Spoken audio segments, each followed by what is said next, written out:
Buenas tardes, bienvenidos a la presentación oficial como jugadores de la Unión Popular de Langreo, tanto de Óscar Póveda como de David Sánchez.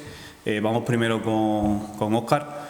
Óscar es un jugador criado en la cantera del Valencia, donde llegó a disputar la Youth League. Posteriormente pasó al Hércules, donde el último año estuvo en dinámica primer equipo, digo ahí convocado a alguna convocatoria con el primer equipo y bueno, en el filial jugó prácticamente todo, aportando también goles.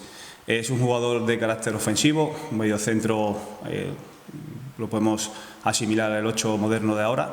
Jugador creativo, que le gusta asociarse, le gusta tener conducción, tiene disparos. Y es un jugador que en campo contrario pues nos va a dar mucho. Lo primero, dar las gracias al club, tanto a Joaquín como a Robert, por la confianza que han depositado en mí desde el primer día. Y nada, yo creo que es un proyecto serio, por eso me he decidido al venir aquí, ambicioso, que viene haciendo las cosas bien ya desde años atrás.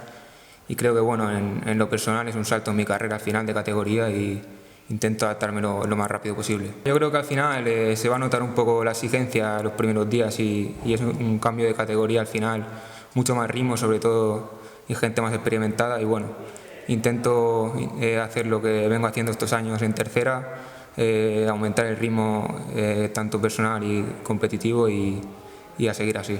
La verdad que me ha sorprendido para bien, la verdad. Me he sentido muy acogido desde el primer momento, tanto por parte de Joaquín como de Robert. También los compañeros muy bien, la gente veterana me está ayudando mucho y espero seguir disfrutando.